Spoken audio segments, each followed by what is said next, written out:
আসসালামু আলাইকুম সুপ্রিয় দর্শক, সবাইকে অগ্রিম ঈদ মোবারক। চলছে পবিত্র মাহে রমজান, আর দেখতে দেখতে আমরা পবিত্র রমজান মাসের একদমই শেষ পর্যায়ে পৌঁছে যাচ্ছি। আর এই মুহূর্তে আমাদের প্রত্যেকের মনে একটাই প্রশ্ন, এবছরের খুশির রোজার ঈদ ঠিক কবে নাগাদ পালিত হবে? রোজা কি 29টা হবে নাকি 30টা রোজাই পালন করতে হবে? তো এ বিষয়ে সৌদির চাঁদ দেখা কমিটির তরফ থেকে সর্বশেষ যে আপডেটগুলি চলে এসেছে সেটাই জানিয়ে দিব আজকের এই ভিডিওটির মাধ্যমে। তাই অবশ্যই পুরো ভিডিওটির সাথেই থাকবেন।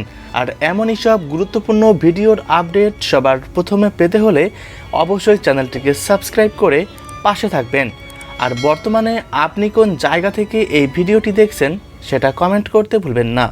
সর্বশেষ জাতীয় চাঁদ দেখা কমিটির তরফ থেকে যে তথ্যগুলো পাওয়া গিয়েছে সেটি হচ্ছে আগামী 19শে মার্চ বৃহস্পতিবার দুবাই সময় ভোর 5:23 আরবি শাওয়াল মাসের নতুন চাঁদের জন্ম হবে এবং ওই দিন সূর্যাস্তের পর প্রায় 30 মিনিট পর্যন্ত চাঁদ দিগন্তের ওপরে অবস্থান করবে।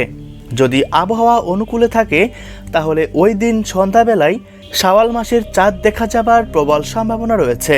এবছর বাংলাদেশ এবং ভারতবর্ষে পবিত্র রমজান মাস শুরু হয়েছিল 19 মার্চ থেকে।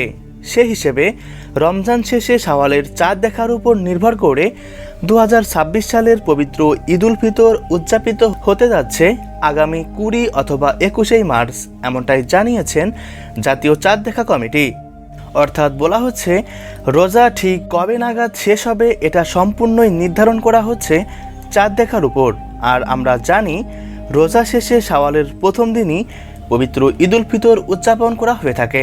যদি সৌদিতে আগামী 18 মার্চ রাতে চাঁদ দেখা যায় তাহলে সেই দিন 29 রোজা সম্পন্ন হবে এবং তার পরের দিন 19শে মার্চ বৃহস্পতিবার সৌদি আরব সহ মধ্যপ্রাচ্যের দেশগুলিতে পবিত্র ঈদ উল ফিতর উদযাপিত হবে এবং তার পরের দিন 20 মার্চ শুক্রবার বাংলাদেশ এবং ভারতবর্ষে পবিত্র ঈদ উল ফিতর উদযাপিত হবে।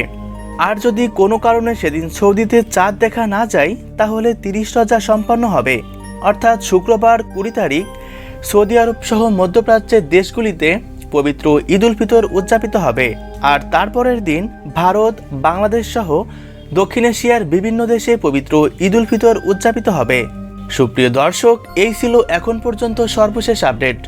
পরবর্তী আপডেটের জন্য অবশ্যই চ্যানেলটিকে সাবস্ক্রাইব করে পাশেই থাকবেন। ধন্যবাদ।